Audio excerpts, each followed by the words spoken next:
Okay, I quit. Hey everyone, it's Dmitry, and yes, it's not a clickbait. At the end of the last year, I decided to quit my job, and yesterday was my last working day at the company I've been working with for the last 6 years. I said everyone goodbyes, we had a really nice trip down to memory lane, and now I'm completely on my own.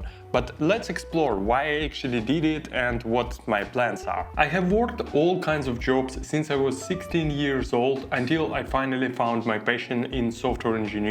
And although I was pretty happy with my career choice and the company I've been working for, I've never imagined myself working for someone for the whole life. I always envisioned myself to do something on my own, be your own boss, as they say. My dad has been an entrepreneur his whole life, so I guess it's kinda in the genes. But there are so many things happening in recent years, so I never really got a chance to step back and figure out how to do it, prepare myself, and finally start. I still have been working on my side projects and this YouTube channel on my spare time, but I was never able to truly focus on them. Thankfully, recently my life started slowing down drastically, so I think I have finally found the perfect moment to try what I always wanted. So starting from today, I'm focusing on this full-time and hopefully I will be able to make it as an entrepreneur. I plan to focus on 2 directions. First is YouTube, and this channel in particular.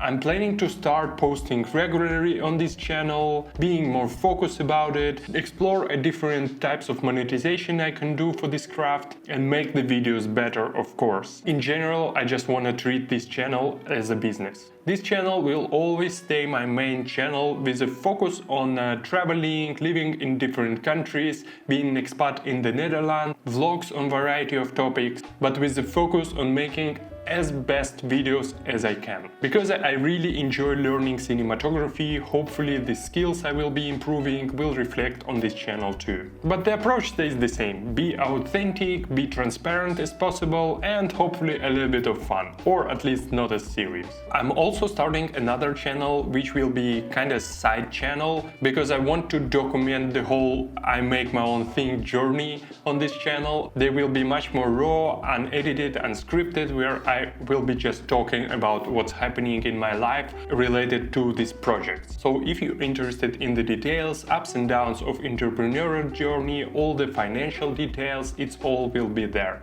Basically, the idea is to be entrepreneur in public kind of thing. The second direction is building digital products. I already had some experience with this. I even have a running and working project called Taco Digest, but I also have tons of ideas for new projects, so I will be experimenting a lot in this area. My channel is all about transparency, so the obvious question is how on earth I can financially support this. I'm not a kid of rich parents, I never had any unexpected inheritance, and I've never won a lottery. All the money my family has is what my wife and I are earned by working at our jobs. We are both very good at saving and investing money, and that's what we've been doing for some time. We have followed FIRE principles and community for several years. If you don't know, FIRE stands for Financial Independence, Retire Early. When you're saving money for the financial independence, there are always several choices. You can continue saving until you reach FIRE number,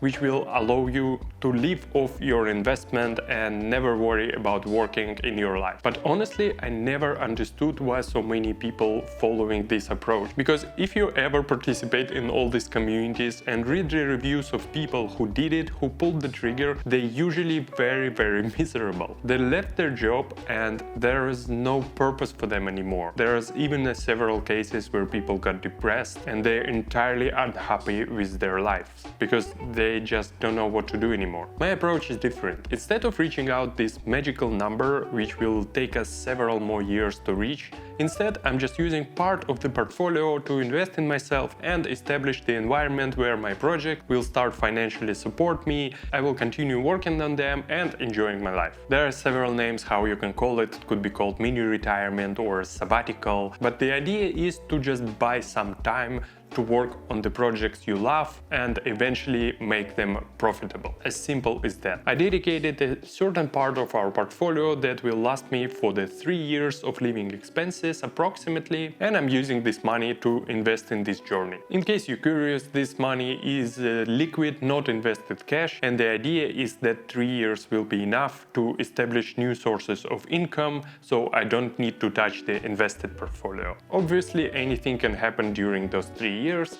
but I think I'm prepared for any turbulence, and the worst case scenario, I will just go back and find a job in commercial development, or will go back to freelancing. Another idea is why not to continue doing it alongside with your regular job. It's a fair point, and many entrepreneurs I know do it. They just continue working at their regular job until the revenue from their business replaces the salary. In my personal opinion, it's not a sustainable approach. I tried doing so, but it immediately started clear to me that I have to make an unpleasant choice. First, you can work long hours. Work in the mornings, work in the evening, on the weekends, and sacrifice a lot of relaxing time, family time, fitness time, or hobby time. I personally don't want to do it, and I'm surprised it works for so many people. I personally see the huge letters burnout all over this approach. I really enjoy slowing down my life, not making it crazy fast. Another approach I read about is quiet quitting, and it's a recent phenomenon, and it gained some traction on social media in the recent years, especially during the pandemic. So the idea is just to do a bare minimum at your job and not make any effort at all. In case of entrepreneurship, you may start working on your business right during the hours of your regular job. And with remote work, it's technically possible. I kinda understand where it's coming from. So many people just hate their jobs. This approach kinda makes sense to them, but I personally didn't hate my job. I really respected and loved working in my company. I have a huge respect for my team. This approach just sounds a bit crazy to me. I don't want to let my company down. But I definitely heard people utilizing it for the side project and their business. So I don't really know any other sustainable ways to combining the regular job with your business. That's why I didn't pick this road. Many people also refer to the job as some kind of security. Theoretically, it's true, at least here in the Netherlands and in European countries. You get a pretty good protection from the government. In case you will lose your job, you're insured. But I grew up in the market quite similar to United States, where any job security is a lie. You can get laid off immediately in one day. You don't get any security benefits or anything similar. I never thought about having a job is something I have to have for security or any other reasons. That's why I always loved saving and investing money, because money seems to me much better security than any job. But what helps me tremendously that I'm at the stage of life where I don't have any fundamental obligations and nobody depending on me. I don't have kids, and everything is more or less steady in my life. So I'm quite sure that tomorrow will be stable as well. And of course, everyone has a different situation. Everything I say in this video is only applicable to my case. That's all for today. Thank you so much for watching this video. I hope it was interesting, and I really enjoy how the community around this channel is developing. I already found really nice and like-minded people through this channel, and I'm always happy to answer any questions you have. Hit me in the DM on Instagram or in the comments under this video. I want to thank you all, and I really hope I will deliver to your expectations and do my job, which is my real job now. See you in the next one. Bye bye.